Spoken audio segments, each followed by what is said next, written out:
Today is Friday, February 7th, 2025, and you have found the Living Youth Podcast. My name is John Robinson. I'm here, as is often the case, with my podcast co-host, Mr. Wallace Smith. Mr. Smith, what are we talking about today? What are we talking about today? Today, we plan on talking about how you, dear listener, you personally, sitting in that chair or riding in this car or wherever you are, how you can help directly with the work of God today, not even in the future, not a week from now, etc. Like literally today, you can help with the work of God. Wow, I am interested in this podcast. So let's go.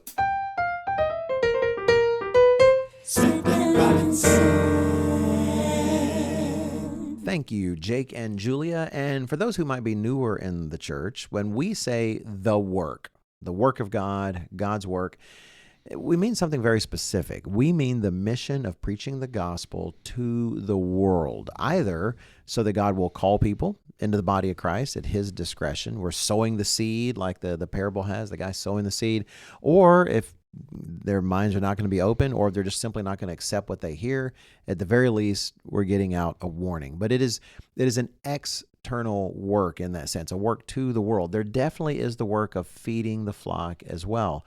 But when we say the work of God, that tends to be shorthand for just that, for seeking to reach the world with the truth it does not have. I am really glad that you made that point because, you and I have talked about on the last few podcasts how we feel like there's been a resurgence in the popularity of Christianity, and it's kind of nominal mainstream Christianity. Yeah, exactly, Yes. exactly. And I don't know if I'd go so far as to say it's cool, but it feels more and more like it's at least trendy to say you believe in God and you believe in Christ, and But when I listen to some of these podcasts, because I like to stay up with what's being said, they'll say something generically. I don't even think they realize how generic it is. They'll say something about, and so I proclaim the gospel to them, or so and so is accepting the gospel, and for the most part, they don't have any idea what they're saying when the gospel to mainstream Christianity is a really kind of nebulous idea that lacks structure. And is nothing like, I shouldn't say nothing like. It's a counterfeit of the gospel of the kingdom of God. That's a better way of putting it. And you're right. Because growing up, I heard about the gospel, and then we proclaimed the gospel, and then I became aware that other people proclaim the gospel, but then I would also hear that that's not the real gospel. And so what does that all mean?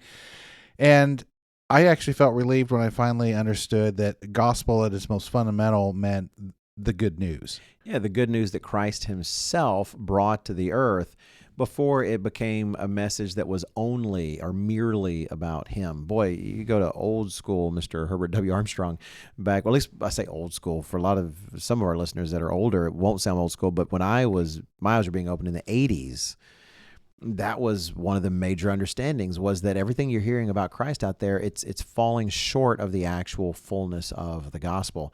And, it's easy to think, oh, yeah, we got to preach the gospel because of all the woke people out there and people who are confused sexually and such. But no, back when even the Bible Belt was strong as ever and everybody went to church on Sunday, and they were kind of quote unquote good people. No, that was actually part of the heyday of trying to help people to see, because people cared about the Bible, but to help them see the Bible doesn't say what you think it says. You're getting a semi-Bible. You're getting part of the Bible. You're getting a counterfeit Christianity. So yeah, that work, that when we say the work, we're talking about trying to reach all of those out there in the world so that they hear this message. It's a very outward focused task. Mr. Armstrong talked about two different ways of life. There's the way of give and the way of get. And the work is very much a give way of life. And it is central to why the church exists today. Mr. Robinson and I were talking about that a little bit this week, and I was reminded of kind of his, as a person born and reared in the church, kind of an aha moment that he had and he realized, oh wait, the work, that's what we're all about. But I was remembering some of those discussions. Yes. Growing up in the church when I was younger, I have to admit, I just took everything for granted. I didn't truly understand how different what our church taught was from mainstream Christianity. And then, like everybody else, you get to a certain age where your parents aren't making your decisions for you anymore. You're making your decision.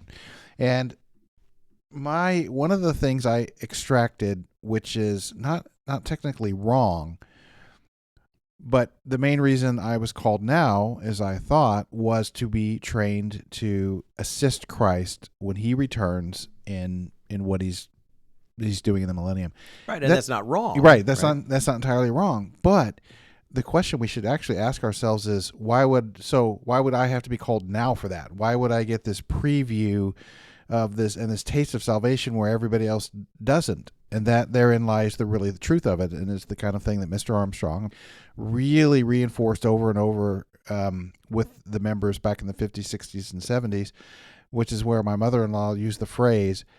I guess he just pounded it into our heads, was how she phrased it. Was the reason you're called now is to do the work. It's not because you're special and you just get an early preview of special things that are eventually going to come to everybody else. Well, if that was the case, he'd just call you with everybody else and work with everybody else in the millennium.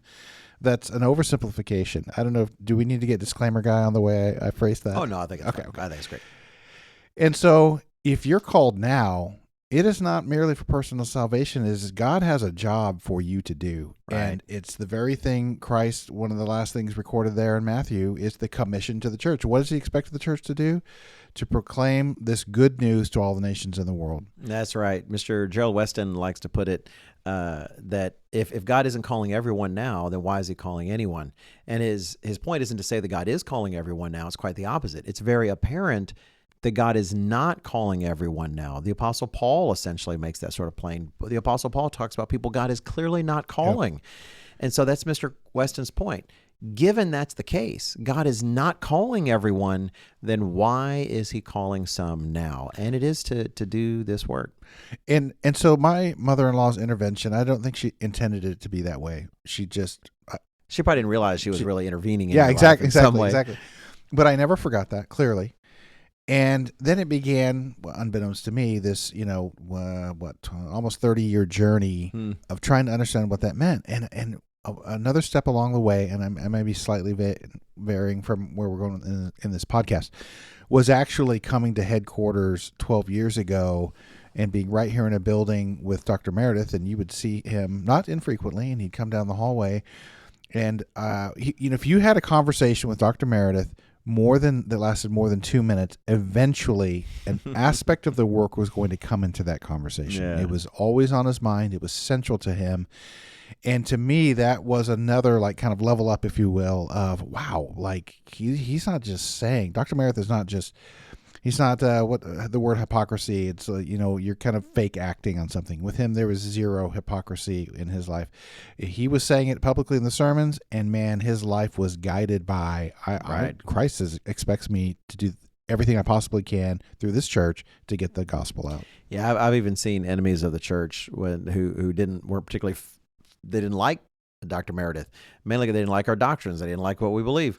But at least admitted, he is the real deal, though. He actually does believe all of this. Everything he says. Tons of criticism, but that's not one of them. That's not one of them. That's right. And the last thing I'll say before maybe we jump into some of these things, because what we told you at the beginning was, what can you do for the work, is one of my favorite passages about how important it is to do the work. Because I'll say this, there are groups that kind of get their own ideas and kind of split here and there, and don't do the work as if it's an option for us, but it's not an option for us. In John chapter 4, you have this tale of the Samaritan woman who was at the well, and Jesus Christ is preaching to her. He essentially gives her a tiny encapsulation of the gospel, the good news of the coming kingdom that he is king of, that he's literally the king talking to her. And the apostles had gone to get some food because they're hungry. They're walking around. They're not riding in a car like we do. And they come and they say, hey, you ought to eat something. It's like, oh, I've got food you don't even know about. And they're like, wow, who gave him a sandwich? I bet it's Judas. You can't trust Judas. Who snuck him a sandwich? That's good. And he makes it more explicit to them starting in verse 34 in John chapter 4. It says, Jesus said to them, my food is to do the will of him who sent me and to finish his work. Now he's saying when he says that's my food, it means that's my sustenance. This is what keeps me alive, guys, is doing this work. Well, now some I've seen people kind of dither about this. Say, "Well, what does that mean, though? To do the work, isn't it just making sure that all of us are studying our Bibles and we're going to be in the kingdom?" And where they kind of turn it into an inward thing. Well, one, by the context, that was not the case. He was not teaching his disciples. He was reaching out to a Samaritan woman who did not know the truth. That's part of his point, because it makes it plain. You worship what you do not understand. Exactly that. She did not understand what she needed to worship, and he laid it out for her. But he makes it just as explicit in the very next verse, verse 35. He says, "Do you not say, there are still 4 months and then comes the harvest?" As if the harvest is something you got to prepare for in the future. And I'll say there are some who have left us over the decades that think of, oh yeah, the Feast of Tabernacles and the millennium, that's when we're going to be working with people. And he's saying, you're thinking of that as a harvest. And he's like, I called you for a harvest right now. He continues in verse 35, "Behold, I say to you, lift up your eyes and look at the fields, for they are already white for harvest." Jesus Christ says, no, you need to be, I called you now, you need to be thinking of the harvest now. Yes, you're all going to be working to that harvest then, but you focus on this harvest now. And when he says it is his food, well, think, what is one of the biblical terms for the church of God? It is the body of Christ.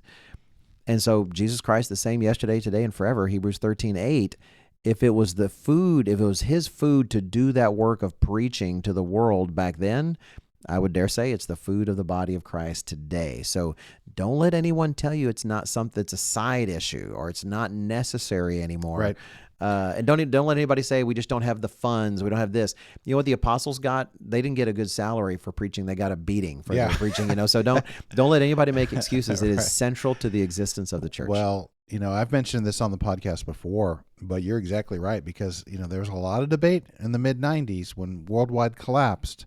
And Worldwide began teaching true heresy, and that, a lot of things changed. You mean true heresy? Heresy that was actually heresy, not that's kind of phrase. We throw away. We can tend to throw away around the word heresy, like there was genuine. Yeah, authentic. This was actual heresy. Yeah, that's right. Yeah. And I saw organizations that felt it varied. The gospel was less important. And what was more important was preparing the bride, which meant you didn't do much of an outreach, right? But some had concluded that the work was done, that Mr. Armstrong had finished the work, and man, we were really in the end game here, and Christ is going to return anytime soon, and there's no point in us doing the work. Well, I can look at it now 30 years later, and conclude that not only had the work not ended, but the 50% of the church, that's people that have come in the last 30 years, can attest to that fact, that the work did not end, and we were still bringing in, what's the word for bringing in harvesting? I don't know what you're talking about. It's a phrase for somebody who's comes in and who's new. You bring in a new, like it's almost like a convert. Convert. We'll say convert. Proselyte. Proselyte. That's the word I'm looking for. Thank you. That was it's a $2 word. So anyway, that I don't need to go on about it. But people concluded 30 years ago that the work was done, or the work was less important. And ask all those people that have come in since then, was the work important to them? Oh, I will tell you, that's great. You mentioned preparing the bride. I know Mr. Weston wrote an article in the Living Church News a long time ago. I think it was about preparing the bride. I think that's what he said, because part of his point was, the vast majority of the bride is already 6 foot under, right? Mm-hmm. There's no preparing for them. And I would add to that, similar thing, you can't prepare the bride for the work of God if you're not doing the work of God, right? That's it's like irony. It's a real irony. The idea that you can prepare the bride by ignoring the commission that was given to the bride. That makes no sense. We'll try to add a link to that article on the livingyouth.org website, where we post this all the time. And that there's one I wrote inspired by that, if I recall, in the Living Church News, asking the question, is the door closed today? Because no, the door is not closed today. God continues to call more people today. So those things said, we wanted to launch into, because it's a common question. I've heard this before, where someone says, okay, that's great. No, I care about the work. Okay, I'm going to care about the work. Well, then what do I do? Right? What do I do? Because, there's not room for everybody as a presenter, right? And not everybody writes articles. And so someone think, well, I've got nothing to do. That's not the case. All of us have a real role to play. You see it illustrated in the Bible. We definitely see it in our own lives. And so today we want to talk to you and make sure you know at least these 7 ways in which you contribute to the work, many of which you can do immediately. You can do Yep. tonight, you can do even tomorrow at services, so we're going to talk about those. No, I appreciate the way you've approached this topic. Oh, and, thanks. And these are good questions because, you know, my memory is fuzzier than I think it is about my teens and younger years, and you just kind of tend to. In my mind, it's sort of like JPEG compression. It just your memory kind of compresses everything down, and what's remembered is like some of the key takeaways. And I would ask myself this exact question. Let's just say I was pricked younger than I actually was, and I thought, wow, I feel like God really wants me to do something, but I'm just a teenager. What can I do? I can't be involved. And I love your approach here. Oh, well, thanks. Because if you're not careful, you hear talk about the work from behind the lectern, and you can start to tune out as if it's not something that relates directly to you. It's what others do. And then whenever, say, someone does come along, a wolf in sheep's clothing, to try to kind of pull you away, you don't even think about the importance of the work. And as we'll see, you should. All right. So the first thing we want to say, and some of these things you might think, okay, we expected you to say that. Well, duh, you said the thing I expect you to say.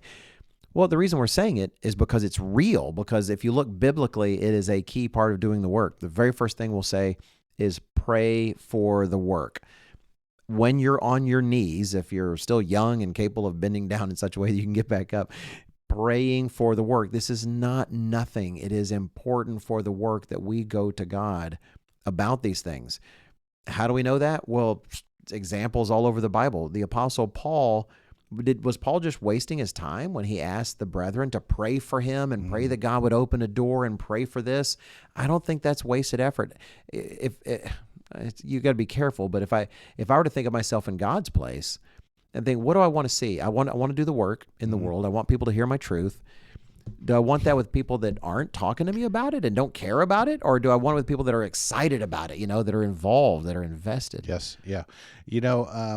And another thing that's kind of a side point with this that I was thinking of as you were going through that is, God is always watching us, looking for signs of true faith. And many times the best examples of faith are manifested in our action. And, when you pray for the work, no matter how you feel about that, and like, well, how much of a difference is it making? But you at least feel it's important and you continue to do it. God watches that and knows that there's some real faith there that you keep doing it and feel like it matters. It matters to you. God, Jesus Christ said, where your treasure is, there your heart is also.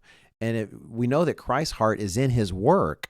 If you want your heart in the same location where Christ is, then you're going to be invested in that work. You're going to be praying about it. Jesus Christ, as another example, in Luke chapter 10 and verse 2, he tells them the harvest, that is the people that need to hear this message, the harvest truly is great, but the laborers are few.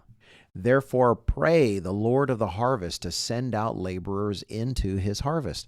That helps highlight to me the many facets of the work there are to pray for. It's not just, well, pray that people hear the message. Well, you know what? Pray for the number of ministers that we have. I know in so many countries in the world, they need and want more ministers. And that's not just something you put out say, hey, sign up here if you want to be a minister. God has to call people into the ministry. And so what does Jesus say? He doesn't say, pray that people are moved to do. No, pray that the Lord of the harvest will actually send out more laborers. There's an example. The Apostle Paul, we mentioned it a while ago, said pray for open doors.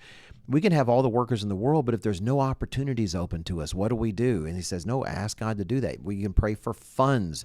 We can pray for the regulations that are so onerous in so many parts of the world to be easier on us so we can get the work out in a faster and more efficient fashion. There's multiple facets that you can pray about. It's if you take the time to sit down and think about it, even talk with your local minister about it. What are facets of the work that you can pray about, and take the time to begin investing in doing that? You and I were talking about another topic possibly for the future, and we're talking about the role of the ministry and how being a minister is tough. We're not trying to look for sympathy for the ministry, but like that is, we're under a stricter judgment that God has a real expectation, and the men take that very seriously.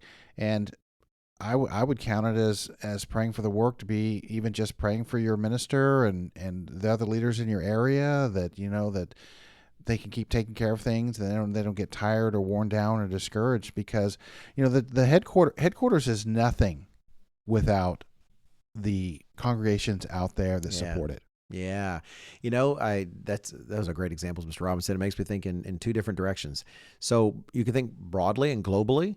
Like, for instance, we just had this particular week, if you watched the announcements, if you listen to the announcements or you watch the weekly updates, the first Pan-African conference in anything in the modern era, in the Church of God, here in the Living Church of God, happening this last week. That's a lot of traveling ministers, not just, say, the ones from various headquarters offices, whether it be Mr. Weston, Mr. Wakefield, Dr. Scott Winnell, Mr. Peter Nathan. You've got guys like that traveling, but also you've got all the African ministers themselves, having to travel from different countries to come together. That can be an arduous trip here and there. So not only praying for moments like that, because that is also praying for the work.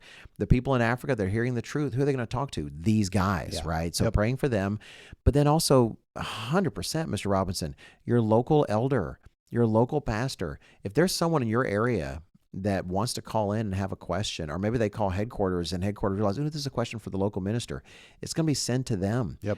And praying for their wisdom, praying that Christ is living in them and speaking with them and using them. Is that part of the work? 100% that is part of the work. And I know when I was in the field, it meant a lot to me when the local folks would tell me how they were praying for me this week. Yeah. And they might be thinking of the telecast or this or that, but that also includes the random trucker I talked to on Tuesday, who's heard something about the Sabbath and wants to talk about it. So yeah, praying for the work, big deal. Yep. Very big deal. Okay. So moving forward, a second point, and that is financially supporting the work. Now, some would say, it's an awkward thing to talk about. Well, still, we kind of are obligated to talk about the whole thing. Some make fun of that. Like these two things, they'll say, you're just talking about paying and praying. That's all you guys talk about. Well, one, that's not all we talk about. But secondly, of course, we're going to talk about it because it matters to God. The people that want to make fun of the idea of paying and praying, get all cynical about that, it's like spitting in God's face. Yeah. If you look at 2 Corinthians 9 and verse 7, Paul literally says God loves a cheerful giver, not someone who's just giving out of obligation, but someone who is excited about what God might do with what they're going to donate, whether it's a tithe from their lawn mowing business or a tithe from their work as a marketer or a CEO or whatever. You just set me up, Mr. Smith. For me. When I was a teenager, it's actually my dad made this happen, but I was glad he did. He helped us buy, my brother was younger than I was, but when I was 13 and 14, he helped us buy a lawnmower, and we got a weed eater, and when we started mowing lawns in the area, and like in the summertime, we'd do pretty well. By the time school started, I had squandered all the money, but that's a different podcast. And I remember carefully, with my parents' help, like tithing on all that kind of all our income, and we learned valuable lesson about tithing and how to do it and how it works. And even though the concept is straightforward, it helps to like figure it all out. And I think about that sometimes because every so often CAD will publish how much things cost, and therefore, if you donate $10 or $20, here's what you contributed. And I don't know the latest on the price of the Tomorrow's World magazine because postage keeps going up and it does, and paper keeps going up. But man, even $20 bought some magazines and some booklets. And if and I really think you should think of it this way, even though you didn't personally print the booklets and mail it to them, those don't go out if you don't send in that $20. No, they don't. So like you could really take, help me soften this, Mr. Smith. You can take some credit, some even pride. Now I know people get sensitive about pride, but if you look up kind of pride, the right kind of pride, because if you look up the English definition of pride, it's not all bad. You contributed, like you made a difference. So Jerry Bredelson, I think I've said this before on the podcast. He says if you're ever discouraged about what we're doing here, he says just sit in the count room one day, because this is where all the mail comes in, and somebody sent in an envelope, and maybe they're really struggling, but they still sent in a couple of bucks, and then they have a heart-wrenching letter about how much the material and the telecast has made a difference in their lives. Yeah. Okay. You know what? We'll jump to that because No, that's perfect. Because I had something I was going to use in the next point, but man, it does fit this one even Okay. better. So you're editing my points very effectively. Actually, let me add. It even just the mere fact that we're supported by such things, it ends up being a witness. When we go to the NRB on occasion, I haven't gone in a while. When we go to the National Religious Broadcasters Convention, we run into people that know who we are because they know we're the guys that don't ask for money on television. The rest of them have to ask and make Wow. appeals. What a They go, "Hey, reputation." how do you guys do that?" They don't know. But speaking on what you're saying about a letter. Mr. Weston shared a letter with us once because we do get reports on letters, that we receive, and I did a whole article on that once, just listing a lot of letters. I may ought to link to that. But Mr. Weston shared a letter, and I grabbed it for the sake of this podcast. This one he shared. This fellow wrote in and said, and this is actually just a couple years ago. I could have got a more recent one, but this one was easier to grab. He said, "Thank you so much for all the help you and your colleagues have given me. The magazine," because he wrote to Mr. Weston, so he said, "You and your colleagues." The magazine with the article "Anti-Semitism Rising" means so much to me and gave me the strength that I need to keep going, to think about the future, and to be a better man myself. You gave me honest feedback when I needed it the most. I wish I had listened to you a long, long time ago, but it's still not too late. You inspire me to learn new skills, to accomplish things I didn't know before. I've become a useful man to myself, and I am dedicated to being a better man and a hard worker. You made these things possible just by watching your TV program." And it's like, man, that was just so moving. Yes. And I can definitely speak for myself. Mr. Robinson, here he is mowing lawns and he's paying tithe. And, Well, I wasn't doing it for any noble reason. but still, he was a teenager. The same time I was, a little bit different. I'm a little bit older, but so here I am as a teenager, and I'm 14, 15. I'm getting the magazine. I can't pay for it. My mom's philosophy was, "Hey, you're going to school. I don't want you to work." And I probably could have. It would have been good for me to have a little bit of a job. But regardless, I appreciated my mom's approach in that way. But I wasn't paying for the magazine. I wasn't paying for anything I was getting from the church. And if it, in a very real way, there was a percentage of that magazine that Mr. Robinson and his family paid for and made it possible for me to get that. And look at the impact it's had in my life. So no, that is 100% real and true way that you do contribute to the work, and don't let anybody, Right. I mean, who wants to make fun of that? The devil wants to make fun of that. And so if you hear someone starting to mock something like that, well, that's the devil's sock puppet he's using to talk to you about that. So, okay. But that does blend into the next one. If that letter, I hope it felt encouraging to you. It felt encouraging to me and Mr. Robinson. I'd mention one other thing about that, Please that do. letter that's not obvious, because you actually have done more than help him. A man like that who responds in that way and wants to be better, that will affect everybody around him. Maybe his relationship with his wife, if he's married or not, his kids. Maybe he's there's an awkward relationship with his dad. You don't know how much of an impact on one man can affect those around him as well. Wow, that is a great point, Mr. Robinson. The tithes that and offerings that help pay for the material I got as a teenager, I look at my family now. Now they impacted my wife that I eventually married, the children that we eventually had, now the wife that one of my kids have. I mean, it really began a ripple effect that's just going to continue. Really, I'm not trying to be over dramatic, but into eternity. So Yes. that is astonishing. But the fact that we are encouraged by these things leads to the third point. Here's another thing you can do directly, and that is to encourage those who are laboring in other ways. That is just like this particular letter. I mean, I remember reading that the first time when Mr. Weston shared that one, and man, I was pumped. That's exactly the kind of stuff that I'm hoping, comes out of things. Well, just as Mr. Robinson was saying earlier, those who are, I think of I like Mr. Rob Tyler, going so many miles, so many places, spending so many days away, from home here and there, and so many out there who are laboring. Mr. Stuart Wachowicz, even within his own country, has to go for so many miles from one end to the other. Well, and even after his heart attack, while I know he was in the hospital, he was still responding to emails. Absolutely. Still emailing, responding. He and I had a brief AI discussion. So absolutely. That encouragement helps keep people like that going. There's a comment that I read from the Apostle Paul, and the Apostle Paul was was putting it in, man. I mean, he was leaving it all on the field. He's in shipwreck after shipwreck.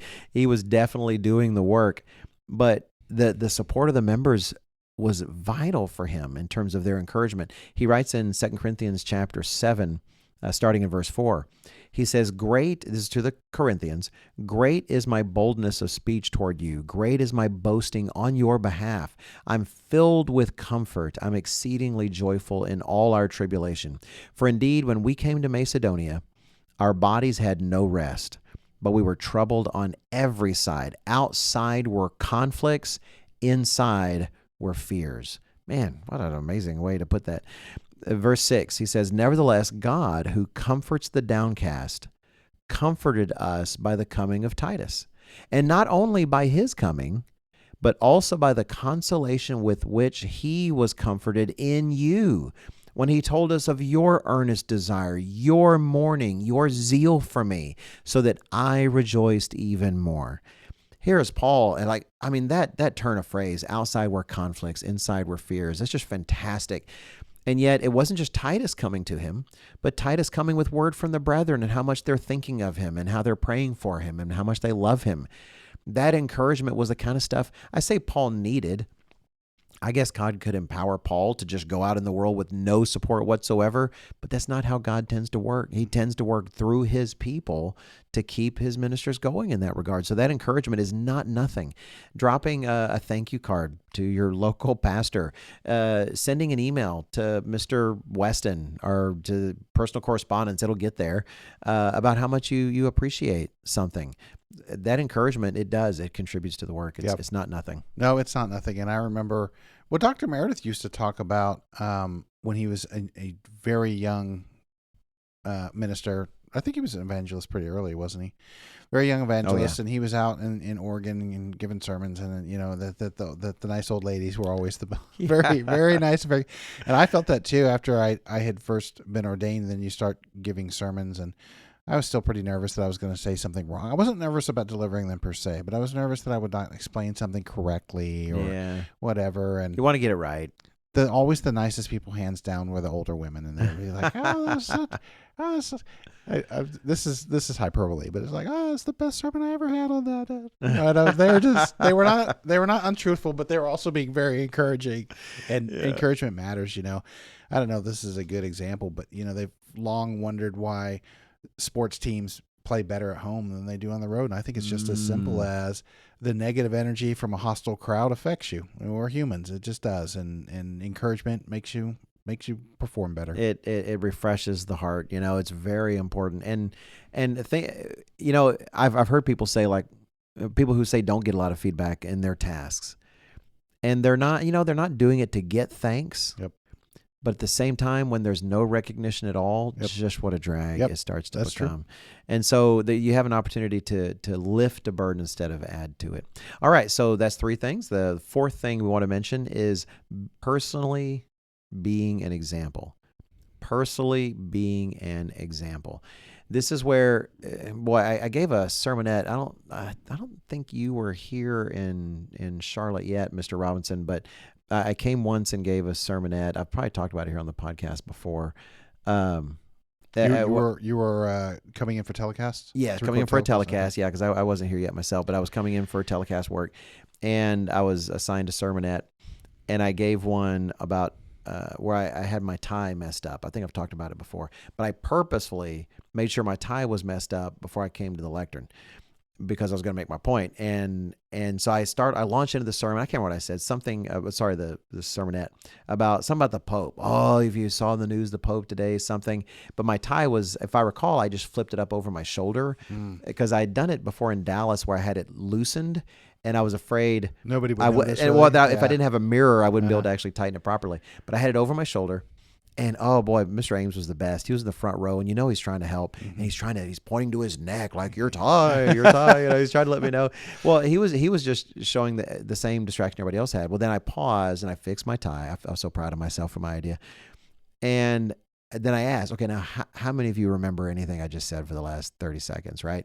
Well, no, because you're distracted, because what you're visually seeing is not what you expect to see behind the lectern. So I'm not, by the way, I'm not saying guys go out there and do that, but thankfully, no one got upset at me here at headquarters. But the point seemed to be made, and that's the same thing. When people hear Mr. Weston, like this recent telecast, Mr. Weston explicitly talks about the church. I think it's titled "The Church Behind Tomorrow's World." He talks about the church. Well, eventually, some of those people reach out and they want to attend and they want to be here amongst us. And if they don't see what they expect to see based on the message they've been reading, they're just out the back door. If they don't see a people that are loving and that are living this way and are excited about it, then they won't last. Because so you in the congregation, you and me both, we become the fruit of this work. And it's an onus on us to be the kind of example we're supposed to be. That is a real part of the work. 100%. I almost don't even want to add anything to it, because that is among the truest of true things there is. I just observed personally, and this is more anecdotally, as because most of my life I've worked not for the church, just normal. I worked in printing and publishing, and there's nothing more crushing of quote unquote Christianity than people who claim to be Christians and their behavior is clearly antithetical to that claim. That's one of the things that there's a professor from Canada. I can't quite remember his name. But he talks about that's part of the meta these days with the discussion about Christianity, and it's kind of its upswing. Well, one of his points is, well, if you believe that there's a God, then your behavior ought to reflect that. And, people are already nervous about coming to church for the first time because it's so different. What's going on here? And to come in and be warmly welcomed and find brethren who are doing what we claim we're going to do and have a camaraderie with one another is priceless. And the opposite of that is toxic. Yeah. Toxic may be too strong, but it'll kill a new prospect. Nothing will discourage them quicker than coming in thinking, well, these guys don't really believe what they're saying, or they observe some infighting, or just something negative that makes a ton of hurt feelings. Like, why can't they get along? I thought, that's supposed to be part of the witness that this is God's people, is the love you have for each other, right? That should be there. If you look, won't turn there, but in 1 Peter 3, he's talking to wives whose husbands are not converted. And he talks to them about, like, here's how you help. You just keep haranguing him until he gets it. That's not what he says. He says, rather, live the kind of life you know you should, so that he might be won by your conduct, right? That God might be able to use your conduct to set. It's not up to you to decide whether God calls him or not, but what is up to you is to live the life you should. Well, think about that. That really affects. That's how we affect anybody, is with our example. Our example, and it's not just inside the church. Think of your example if you're still going to school.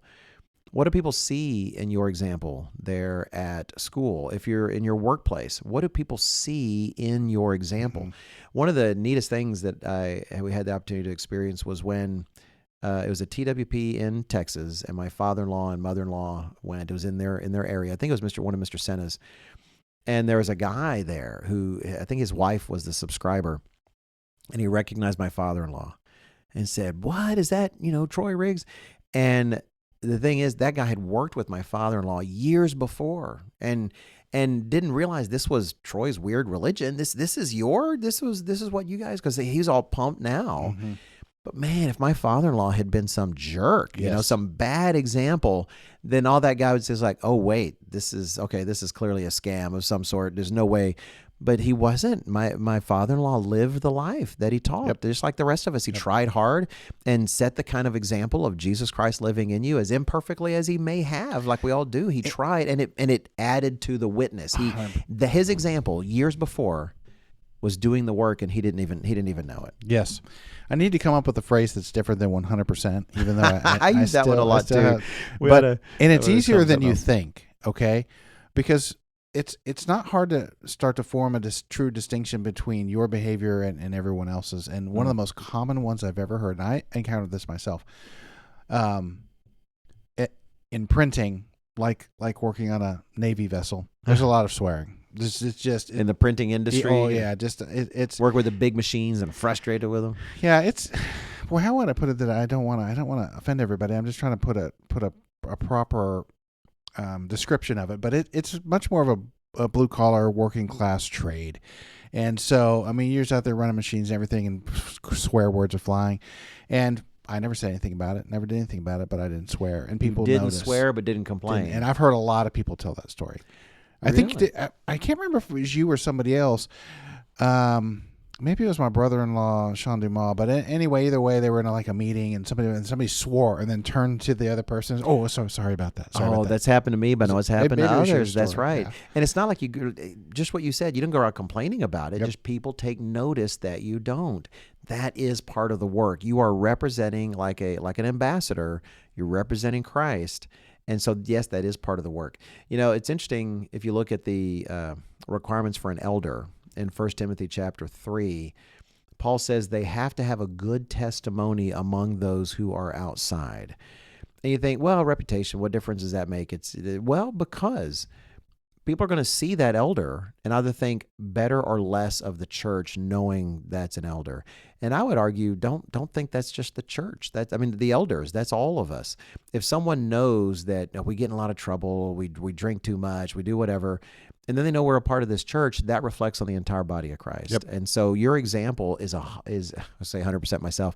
Here's a question. How many times will we say 100% in one podcast? At least one podcast. Yeah, exactly. Anyway, your example matters. All right, let's go to a fifth point. A fifth way that you can do it possibly tonight because of your prayers, but you can also do it tomorrow at services. You want to invest in the work? Then personally invest in the church's unity. Personally invest in the unity that is felt and experienced by your local congregation as a part of the living church of God. One of my favorite passages about that, because it can be subtle, it can be quick, and it's easy to miss. But when Jesus Christ is praying in John 17, this is Passover evening as things are wrapping up before he's about to face literally the trial of his life in terms of his human life. In John chapter 17, he's praying for us, and he's praying not just for his disciples at the table. He makes it very explicit in verse 20 that he's praying for you and me also. And he says, starting in verse 20, he says to his Father, I do not pray for these alone, that is those that are at the table with him, but also for those who will believe in me through their word. And I think we mentioned that last time we're talking about Christ's resurrection. Also for those who will believe in me through their word. That's you and me. We didn't see Christ resurrected, but we did hear the testimony that came through the apostles. So for those who believe in me through their word, verse 21, that they all may be one, as you, Father, are in me, and I in. That's how one we are to be. Imagine how one the Father and Christ are. As you, Father, are in me, and I in you, that they also may be one in us, that the world may believe that you sent me. The fact is, the unity of the church, that even includes your local congregation, but all of our congregations together as a part of the living church of God, it impacts whether people will believe Christ has sent us or not. It impacts whether people, because Christ says he needs that unity. He wants that unity so the world can believe that he was actually sent with God's message. If people don't see us as a unified people, it's harder for them to believe this message is really of God. If they come to a congregation, it's all bitter and it's broken. And, well, you know what? You want to fix that? Then you do your part to contribute to the unity of the congregation, getting to know the brethren better, learning about what are their jobs, so you can ask them about how their job was that week, learning to shake hands when new people come into the room, actually contributing to a unified congregation and a unified church. Boy, Mr. Ames was the king of this. Learning to focus on what headquarters is doing, actually listening to the announcements to hear, are the TWPs doing very well? Have they changed the theme of the TWPs? That also contributes to the unity of the church because it helps us all to be focused on moving in the same direction. All those things mean something. And if we invest in the unity of the church, Jesus Christ's own testimony is it helps to contribute to his credibility. I might mention at this time because again, having grown up in the church, and having this kind of idea introduced at a fairly young age, don't get caught up in seeing little imperfections in your congregation as meaning there's no love in the congregation. because just look at families. Let's look at families that you would genuinely say, oh, that they love each other. They spend a lot of time with, but little things happen. There's not entire agreements on things, and just things come up. And, it certainly happened in my own family. And so we can't put as strict a judgment on the church. It, to me, where I kind of came full circle on love in the church and how do you see it? On some level, I occasionally think it is a miracle that, especially somewhere like Charlotte, which is a larger church area, that in some way such an ad hoc collection of people from different backgrounds and different economic statuses get together and meet every week and talk to each other is its own small miracle. Yeah. And so, if we're not hugging each other and kissing each other on the cheek and holding hands while we're talking, does not mean that there's not love in the church. I'm willing to take the most basic definition, which is outgoing concern for the other person. We listen, we talk to each other, we meet, we'll go to eat afterwards or go to somebody's house, all these different things. And if that doesn't meet your metric of love, just look at other organizations and other people, and you wouldn't describe them as loving in most cases. There's just people getting together, and often for their own selfish reasons. And and the one data point, since I'm trying to get better at a call to action that you can do, I think that would help bring unity to the congregation more than anything is, as much as you can, avoid getting caught up in gossip. Yeah. Gossip is one of the most toxic things that can possibly happen to any organization. Forget about the church. It hurts people when they think they're being talked about. It hurts when they know that they're being talked about, and getting involved and spreading things about other people has no positive benefit at all. We did maybe I'm wrong. This is our 133rd podcast. It's getting hard to remember them all, but I think we did one on talebearing. Yes. Didn't we? I think we did a podcast on talebearing. And man, if you want to see what God's opinion is of being a gossip spreader, you go look up the verses about being a talebearer. Well, and it's such a big deal that he has categories of gossiper and talebearers. I think that's, I'm a little rusty on it, but right. I think there's at least 4 categories that would fall under the broader if we titled our broadest coverage of this idea, it would be gossip, let's say. And within gossip, there are people that are actively trying to find information and collecting it. Yeah, you're right. So contribute to the unity of the church. That does make a big impact on the work. All right, so we're starting to come around third base and head home, I think. The 6th point I would like to encourage you to do in terms of contributing to the work, and you might think this doesn't, but I guarantee you it does, and that is for you personally to choose to grow closer to Jesus Christ yourself. That is, you grow close to Christ. Invest in your relationship with Him. In 2 Peter chapter 3, verse 18, kind of a somewhat famous verse, or at least popular, is where Peter admonishes all of us to grow in the grace and knowledge of our Lord and Savior Jesus Christ. To Him be the glory both now and forever.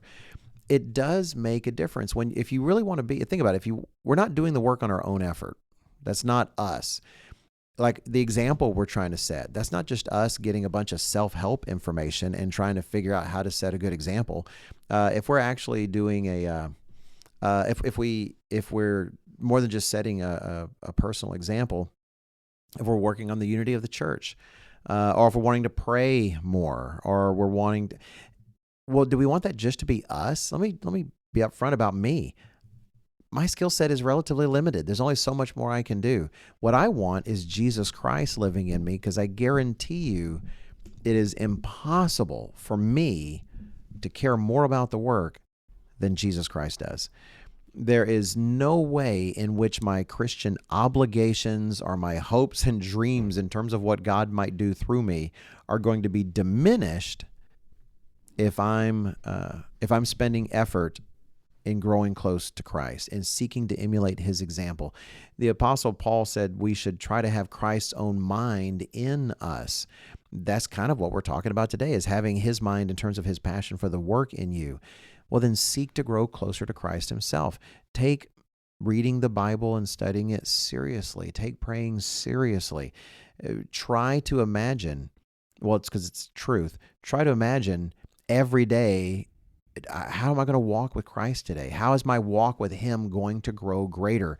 Because the finest thing we can do if we want to contribute to the work is to take Christ's own nature in us that much more plainly, that much more clearly. Because if you want to contribute to the work in whatever way it is, like these ways we're talking about, then man, have Christ living in you, and he will ensure that you're contributing overall, even in ways you would never even imagine are the work. Maybe the kind word that you said to a widow lady in your congregation, you'll have no idea how that might contribute to the work in some other kind of strange way.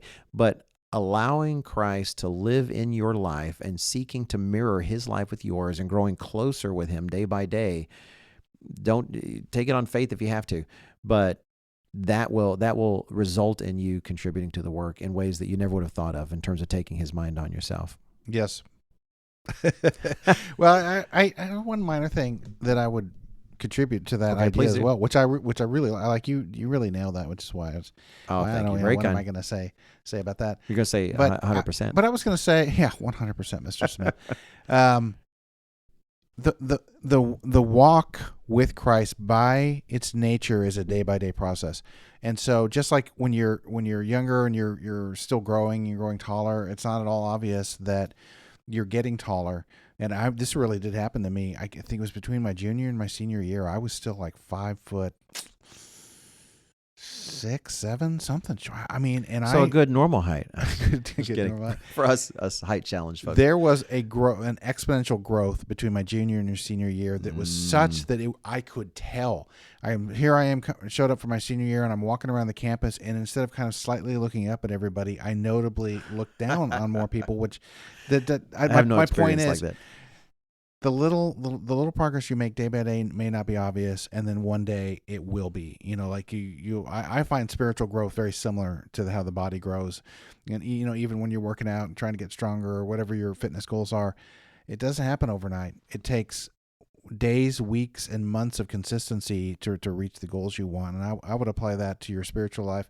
If you're a teen, being the best teen you can, and having a good relationship with your parents, being somebody who's reliable, being a friend that everybody can trust and you don't gossip, and people appreciate that about you. And then one day your circumstance will be different and unique. God will in some way show you this growth. Like I strongly believe that there's something that will happen. You're like, wow, I was just doing what I'm supposed to do every day for the last 4 years, and one day God put you in a situation you didn't expect. And you're like, wow, I could have never handled that 3 or 4 years ago. Right. All the things that we've kind of mentioned already, I would add that it really is building a relationship with Jesus Christ. So it's not just you doing all of these things. It's him living in you. If you're not baptized yet, then him guiding you and preparing you so that he can live in you at your baptism.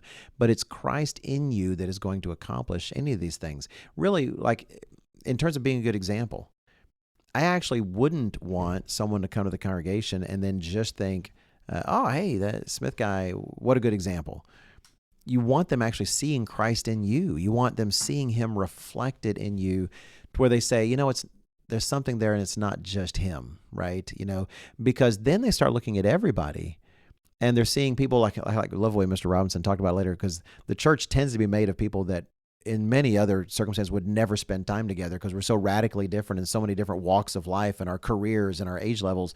And here we are in a room together. And the one thing we have in common is the most important thing. We have Christ living in us through his Spirit. And people start to notice that. They notice there's one thing, in a sense, I'm kind of oversimplifying, but there's one thing different here I just never see anyplace else. There's a commonality here. And that commonality is Jesus Christ. Yep. So you want to grow closer to Christ to picture him all the more. Okay. The last point, and I say this for last kind of strategically. I'd love to have wrapped up on the last one, but I saved the last one because I feel like it's one people can kind of feel guilty about or burdened about, but I want to try to make it as encouraging as I can. The last point is you want to contribute to the work, then study, grow, and be ready to personally give an answer, because the time does come eventually when someone asks you a specific question and you've got to give an answer. Yeah, and part of the motivation for that is in 1 Peter chapter 3. Again, a common voice. It's verse, one that's referred to a lot, but I like it in 1 Peter chapter 3 and verse 15, how he puts it, Peter tells all of us, but sanctify the Lord God in your hearts and always be ready to give a defense to everyone who asks you a reason for the hope that is in you with meekness and fear. And I kind of like the old King James take on it as well, where he says, be ready always to give an answer to every man who asketh you a reason of the hope that is in you with meekness and fear. Now, I know some that feel bad, like they don't know enough. It's like, I just don't know enough. I feel like I got to study, and they always feel bad, like they're somehow falling short. Well, first, let me kind of like when Albert Einstein talked to about math and said, "Hey, you think you got math problems? I got math problems." I would say Mr. Robinson and I even get frustrated with how much we don't know sometimes. We all are seeking to learn and to grow and to understand more of God's word and His way. Mea culpa. You know how we did the podcast before again about how to handle Christmas things. Yeah. And people ask, okay, this is so good. So I think maybe a week after Christmas, I finally was getting the oil changed in my truck, and it's this one that you pull in, you sit in your truck the whole time while they do it. And this very chatty young woman starts chatting to me, and she's like, "Hey, what'd you get for Christmas?" And blah, blah, blah. She keeps going on. And I briefly was like, I'm not sure how to answer her, because it was a mix. With her, it was difficult because I could have really weighed in and be like, oh, "You foolish young girl, let me tell you about Christmases." But she was kind of enthusiastic and excited, real but positive and nice. Yeah, oh yeah, and she just asked me a series of questions where finally I just had to be like, "Yeah, well, I don't really keep Christmas," and then a brief explanation why, and it didn't really faze her, and she kind of kept going on. Well, I think it's important because Christ and blah blah blah, and like. I present this to the audience. Should I have taken that time to actually? Oh no, you have a profound misunderstanding. Okay, I did not do that with her.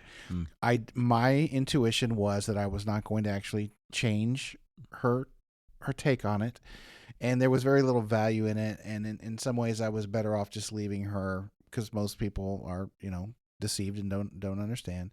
But maybe I'm wrong. Comment, sign up, click that notification bell, and say whether or not you would have said, no, you missed an opportunity. You should have told her how that's actually not about. By giving her a lot more detail. Yeah. I think what we said in that podcast, I hope, is you kind of have to call the moment as you see it, and that's the kind of pressure I hope you don't feel with a point like this. Is that I don't think God is looking for you to. Don't get me wrong. If you can do it, it can be great, but. The verse is actually very plain. It just says, be ready to give an answer, be ready to give a defense. And it's very specific. For someone who asks you, so you're not going out there with a placard or trying to, to just be aggressive on the internet, with people that aren't asking. No, it says to everyone who asks you for a reason for the hope that's in you. So this is kind of a personal thing. You need to be able to personally answer, well, here's why I do this, and here's why I do that.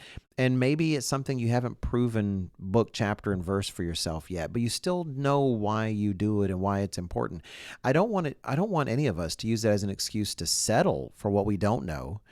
One of the many benefits that in terms of how God brought me into the faith was when I was talking with my friend in high school and we're talking about Christmas, she did drop a Jeremiah 10 on me. We were talking about Christmas trees and stuff, and she happened, of all the things I know she didn't know at the time, she did know Jeremiah 10.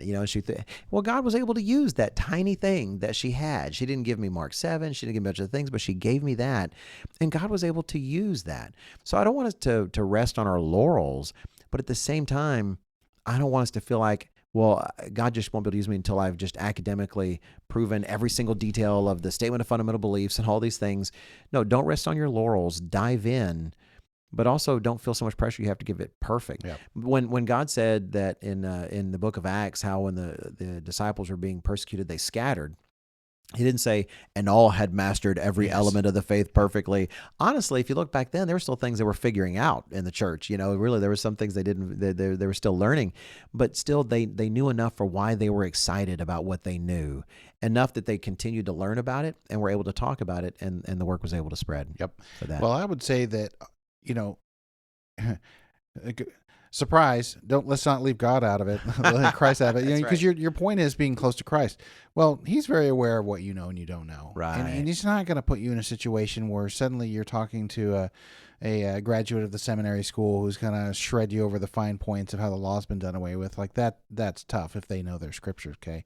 But I find in general that is almost never how it is. The most recent one I can think of was my own daughter. She was working at a coffee shop for a family that was Christian, quote unquote Christian. And one day, out of nowhere, she kind of gets the thing that everybody dreads, which is, "Hey, oh Ella, you're kind of a weirdo. You keep the unleavened bread. What is?" They asked her what unleavened bread was, or why, or about Passover. I forget the exact question, but it was the spring holy days. And so she's like, I did the best I can, and here's what I told them and everything. And she did really well. What she related that Awesome. she said to me, and their response was like, "You kind of nailed it." And in that case, she could, because she's not asked a detailed legal question or something. Right. It's really, "Oh, so what can you tell me about the spring holidays?" Well, almost any teenager that's observed unleavened bread for most of their life should be able to give a basic explanation of why. If I pose this to our young listeners right now, tell us what can you tell us about unleavened bread? Well, we go through and we get rid of leaven, and leaven's kind of symbolic of sin in our life, and it's like symbolic. I think most teens could say that.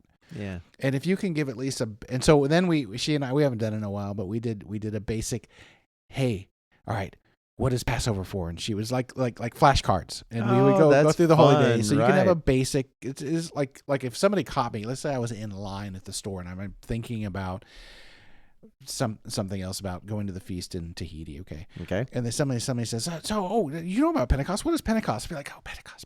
What is Pentecost about?" It takes you a minute, but if you can at least be knowledgeable about the basics about what's the Sabbath, why do we believe it's on Saturday and not Sunday, a brief synopsis of what the holy days mean. Like I think I've used this on the podcast before. I had a coworker one time ask me about fasting. He was very sincere, and he had no clue what true biblical fasting was. So I was Yeah. like, whoo, that was a layup. God gave me an easy one, but to him that was not easy. Yeah. So you know more than you think you do. And God won't put you in a situation where you're going to be like way out of your depth. I mean, Yeah. He could. No, It so seems unlikely. I was going to say 100%, Mr. Robinson. We got to come up with another phrase other than 100%. No, I very much agree. So be ready to give an answer and willing to give an answer, but don't rest on your laurels. Absolutely invest more in understanding. Think about it when we go through the holy days. Think of experience. Examine it for yourself. Is there something I actually like when you hear something in a sermon that you don't understand? Be that much more invested in understanding it. Ask the local elder about it. Ask your parents about it, and be invested in understanding this way of life, because God is going to bring those moments up where someone does ask you. You already know more than you think you do, but don't rest on your laurels. Be willing to learn more. Yep. And boy, to wrap up, we're just about an hour there, Mr. Robinson. We'll just say that don't just think the work is about everybody else or it's about the people here at headquarters. It's not. Our teens and young adults, the Yep. work is also about you. You have a vital role to play that if you don't play that role, the work does become hard to impossible. Do your part. Yeah, and look, you and I did not start off when we were teenagers by giving sermons and going to TWPs and you recording telecasts and everything. Like there was a process to get there. But if you don't take advantage of that time to where you're old enough that God can begin to work with you. I mean, God can work with a lot, but how much easier is it going to be if you've already prepared? You're already this person that's prepared and ready, and you have a good understanding about what we do. So when God does tap you for a larger role, you're ready. Yeah, to help in church, to help in the congregation, to do anything, so you're already ready. I actually appreciated the process. I remember the first time I was ever asked to do song leading, and I was like, I hoped this day would never come. But then, it started off with prayers. And so then after a while, you're still nervous about the prayers for a while, but that doesn't seem so bad. And then one day somebody's like, "Hey, can you do song leading?" I was like, what is going on here? And then you do song leading. And then God slowly introduces you to responsibility and through the mechanism of the church, frankly. It's one of the important functions. Club also, I thought about one day, and I was like, if you go through Spokesman Club, and we tend to focus on the idea that it's more about learning how to give speeches, which is true. But when you've been through club, you were prepared for every element of running the church. So for example, I thought this was interesting. Why do we do an impromptu speech? Well, when you go up there to give, especially a closing prayer, it's like a 1.5 minute impromptu speech. Everything about club prepares you for helping the congregation. Yeah, exactly. Yeah. So we can put that plug in for club. And I'm a bit of a hypocrite there. I didn't go through as much club as others did, but it certainly brings a lot of value. It does. So pitch in. Don't think it's just other people's job. No, you're a part of this body too. It's a jump in and you bet. Put your hands to the plow and do the work. Smith and Robinson.